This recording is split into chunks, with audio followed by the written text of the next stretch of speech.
tidak mungkin kita mampu dan sanggup dan sabar menunggu-nunggu atau menanti Tuhan ini. Dikatakan bukti dari segala sesuatu. Kalau dikatakan di sini, iman adalah dasar dari segala sesuatu yang kita harapkan dan bukti dari segala sesuatu yang tidak kita lihat. Apa dasar kita? Dasar kita adalah iman. Iman itulah dasar kita, saudara-saudara, untuk menunggu Tuhan berkenan. Menunggu Tuhan berkenan dalam hidup kita. Dasar kita adalah iman itu. Dan itu membuktikan walaupun saudara tidak lihat. Mungkin kalau ditanya kita, siapa di antara kita yang pernah dapat melihat Yesus? Tidak ada. Tidak ada yang pernah.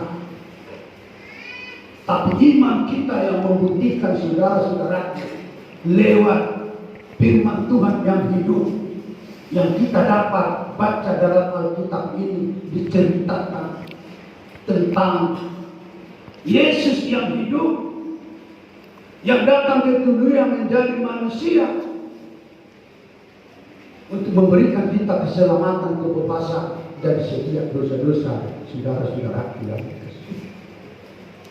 Ini yang mau kita pegang, iman kita yang mau kita kuat.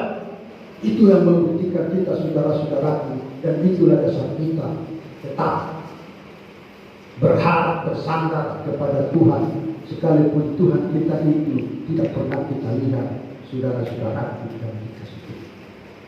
Nah, hari ini saudara, kita perlu belajar untuk menerapkan hidup kita sepenuhnya kepada Tuhan. Belajar menerapkan hidup kita sepenuhnya kepada Tuhan, seperti Raja Daud katakan ini di dalam Mazmur 37. Mazmur 37 ayat yang kelima dikatakan, serahkanlah hidupmu kepada Tuhan dan percayalah kepadanya dan Ia akan bertindak. Jadi ada penerahan hidup kita secara total kepada Yesus. Artinya tidak separuh-separuh kita serahkan hidup kita ini kepada Tuhan. Tidak separuh-separuh saudara-saudaraku yang dikasihi Tuhan. Serahkanlah hidupmu. Pasrah mengeluh Tuhan. Kata firman Tuhan ini, saudara-saudaraku yang dikasihi Tuhan. Margitehi haprosya. Dengan iman, dengan kepercayaan, kita menserahkan hidup kita sepenuhnya kepada Tuhan. Ada kalanya orang menerapkan hidupnya saat dia enak, saat dia bersuka cita, lalu dia serahkan hidupnya sepenuhnya kepada Tuhan. Tapi ketika dia mengalami sesuatu atau mengalami tidak enak, tidak bahagia, tidak sukacita, lalu dia serahkan. Padahal sebenarnya kita mau serahkan terlebih dahulu ketika kita tidak senang, ketika kita tidak happy, ketika kita tidak bersuka cita, disitulah sebenarnya kita paling banyak menyerahkan hidup kepada Tuhan. Sebab ketika kita tidak mengalami kesusahan itu, disitulah sebenarnya Tuhan berikan bagi kita. Sehingga dikatakan oleh Matius 5 itu bahwa berbahagialah orang yang bersuka cita, karena mereka akan dihibur. Orang yang menderita itu menunjukkan saudaraku bahwa di sanalah sebenarnya Tuhan itu lebih banyak memberikan pertolongannya atau kasihnya.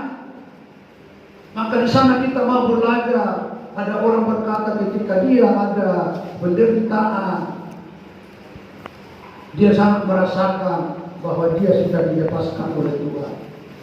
Namun sebaliknya saudaraku, ketika saat kita mengalami beban itu, sebenarnya di sana Tuhan lebih perhatian bagi kita. Sarupa nak sujud mula kita mula termasai gelena akan diutur dari sini.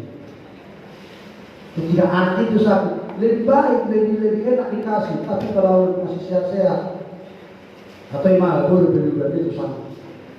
Kalau begitu baru lama nikah. Tapi kalau ketika sakit saudaraku, dia akan pilih itu makanan yang pelan lembut. Suaranya pun kalau sehari-hari, wah. Tapi kalau dia sakit, nah apa yang kau makan? Ini atau apa? Ketika dia bicara. Tuhan itu pun sebenarnya yang saudara-saudara yang dikasih Tuhan. Ketika kita menderita, ketika sakit, di situ Tuhan lebih memberikan perhatiannya bagi umat-umatnya. Maka dia saudara-saudaraku, ketika umatnya menderita, ada satu orang yang hilang. Di situ Tuhan tunjukkan bahwa kasihnya itu luar biasa. Dia cari itu kemana itu. Satu domba yang hilang itu. Supaya itu saudara-saudaraku tidak hilang. Yang 99 dibiarkan begitu. Tapi yang satu yang sakit itu dia cari. Sampai ketemu saudara-saudaraku yang dikasih.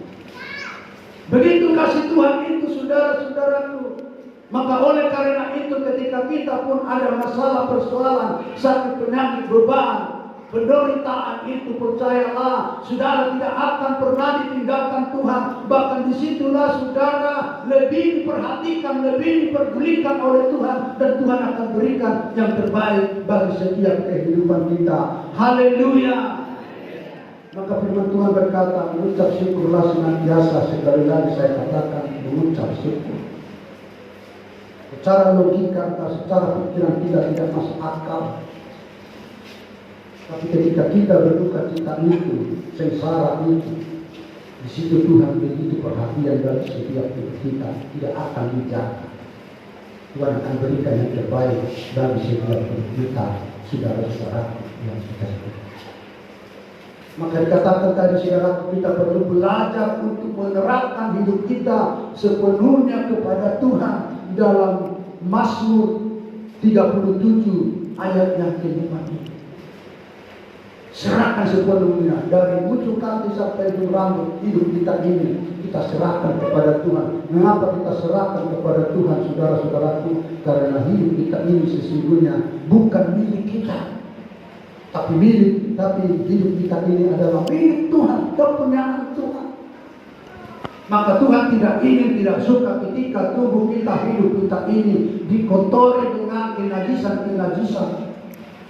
Tapi Tuhan inginkan tubuh hidup kita ini, saudaraku, suci adanya di hadapan Tuhan. Nah, saudara-saudara yang dikasih Tuhan, mengingatkan kita bahwa hidup kita, tubuh kita ini adalah milik kepunyaan Tuhan. Sangat berkenan kepada Tuhan. Maka mau kita pelihara, kita jaga, kita lindungi. Lalu Tuhan sampaikan, kita mau persembahkan tubuh jiwa kita ini. Sebab itulah yang terbaik, yang berkenan di hadapan Tuhan, saudara-saudaraku yang dikasihi. Jadi hari ini saudara dan saya sesungguhnya sangat berharga di mata Tuhan, sangat berkenan kepada Tuhan. Maka oleh karena itu kita mau serahkan total hidup kita ini ke dalam tangan Tuhan. Terkadang ada suara-suara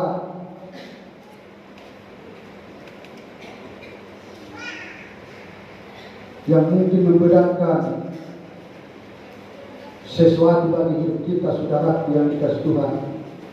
Maka kadang-kadang kita perlu dalam tunduk akan firman Tuhan. Kita terus mau tunduk akan firman Tuhan. Sikap iman yang penting orang-orang percaya kepada Dia.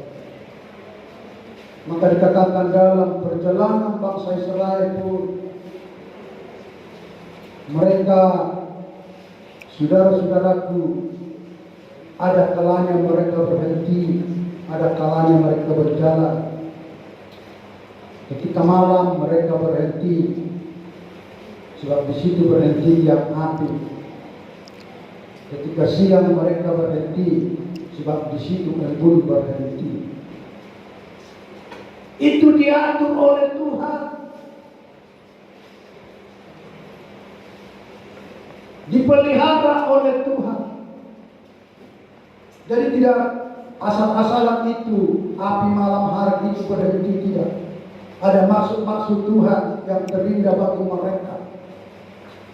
Demikian juga awan siang itu ada maksud-maksud Tuhan yang terindah bagi mereka bangsa Israel selama 40 tahun saudaraku mereka berjalan di gurun pasir.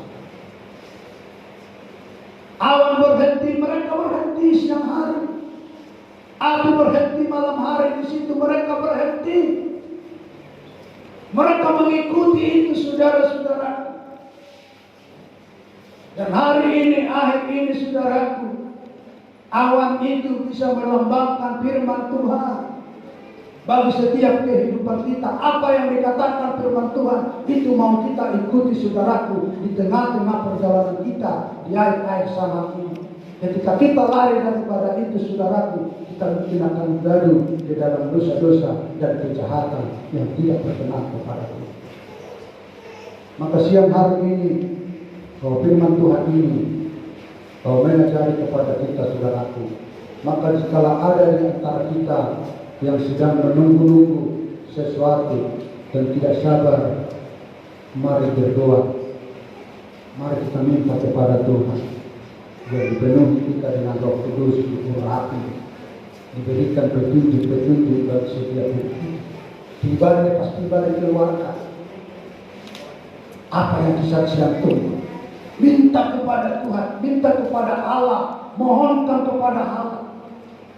Maka Dia akan memberikan hikmat yang terindah bagi setiap kehidupan kita untuk mengerti apa kehendak Tuhan saudara-saudara. Ketika kita tidak memiliki hikmat, sering kita tidak mengerti kehendak Allah, kehendak Tuhan. Tuhan berkata berhenti, kita tetap berjalan. Tuhan dikatakan berjalan, kita berhenti. Maka yang dari sengsara kita sudah laku, kalau Tuhan tidak akan sengsara. Nah hari ini firman Tuhan ini mengingatkan kepada kita, saudara-saudaraku yang dikasih Tuhan, ketika kita memiliki kehendak Tuhan, mari kuat hati kita untuk menantikan Tuhan dengan setia sampai Tuhan berkenan, dengan taat sampai Tuhan berkenan, memberikan yang terbaik yang terindah bagi setiap hidup kita. Kalau kita sadar dan tahu bahwa Tuhan ini selalu memberikan sebuah yang terbaik bagi kita. Tuhan itu tidak pernah merancangkan rancangan kejahatan, tapi Tuhan itu, firman Tuhan katakan, memberikan rencana yang damai sejahtera dengan hari yang indah, hari yang cemerlang, masa depan yang indah bagi saudara dan bagi saya. Oleh karena itu, mari kita setia menunggu-nunggu, menanti-nanti kehadiran Tuhan dalam setiap hidup kita.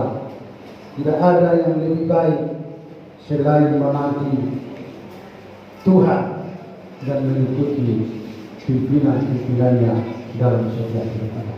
Nantikanlah Tuhan sampai Yesus memberikan jawaban yang pasti bagi hidup kita. Maka ketika itu Tuhan berikan bagi saudara dan saya, dan itulah sebenarnya yang terbaik, yang terindah, yang termanis bagi kita. Puji Tuhan.